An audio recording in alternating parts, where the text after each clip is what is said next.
Indian വിപണിയിൽ 40 വർഷം പൂർത്തിയാക്കി യമഹ മോട്ടോർ ഇന്ത്യ. വാർഷികവുമായി ബന്ധപ്പെട്ട് യമഹയുടെ ഇന്ത്യൻ നിർമ്മിത മോട്ടോർ സൈക്കിളുകൾക്കും സ്കൂട്ടറുകൾക്കും 10 വർഷ വാറണ്ടി പ്രഖ്യാപിച്ചിരിക്കുകയാണ്.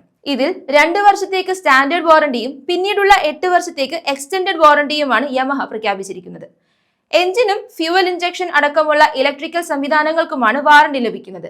എന്നാൽ നിശ്ചിത സമയത്തേക്ക് മാത്രമാണ് യമഹ ഈ വാറണ്ടി പ്രോഗ്രാം നൽകുന്നത്, അതും അധിക ചെലവില്ലാതെ. നിശ്ചിത സമയം കഴിഞ്ഞാലും ഉപഭോക്താക്കൾക്ക് എക്സ്റ്റൻഡഡ് വാറണ്ടി ചെറിയ ചാർജ് നൽകിക്കൊണ്ട് ആസ്വദിക്കാനാവുമെന്നാണ് യമഹ നൽകുന്ന സൂചന. അതേസമയം എത്ര തുകയാവും നൽകുകയെന്ന് യമഹ ഇതുവരെ വ്യക്തമാക്കിയിട്ടില്ല. Ray ZR FI, Fascino 125 FI, Aerox 155 version S എന്നീ സ്കൂട്ടർ മോഡലുകൾക്ക് ഈ വാറണ്ടി ബാധകമാണ്. കൂടാതെ മോട്ടോർ സൈക്കിളുകളിൽ FZ സീരീസ്, R15, MD15 എന്നിങ്ങനെയുള്ളവർക്ക് വാറണ്ടി ലഭിക്കാനും സാധ്യതയുണ്ട്. ഈ വാറണ്ടിയുടെ പ്രധാന സവിശേഷത എന്ന് പറയുന്നത് കൈമാറ്റം ചെയ്യാൻ സാധിക്കും എന്നതാണ്. വാറണ്ടിയുള്ള യമഹ സ്കൂട്ടറുകളും മോട്ടോർ സൈക്കിളുകളും കൈമാറ്റം ചെയ്താലും അതിന് വാറണ്ടി നഷ്ടമാവില്ല.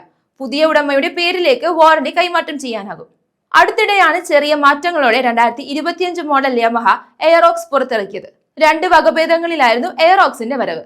ഇതുകൂടാതെ ജാപ്പനീസ് കമ്പനിയായ യമഹയ്ക്ക് ഇന്ത്യൻ വിപണിയിൽ പുതിയ ഇലക്ട്രിക് സ്കൂട്ടർ അവതരിപ്പിക്കാനും പദ്ധതിയുണ്ട്. ഈ വർഷം അവസാനത്തോടെ റിവർ ഇന്ത്യ അടിസ്ഥാനമാക്കി വൈദ്യുത സ്കൂട്ടർ പുറത്തിറക്കാനാണ് ശ്രമം.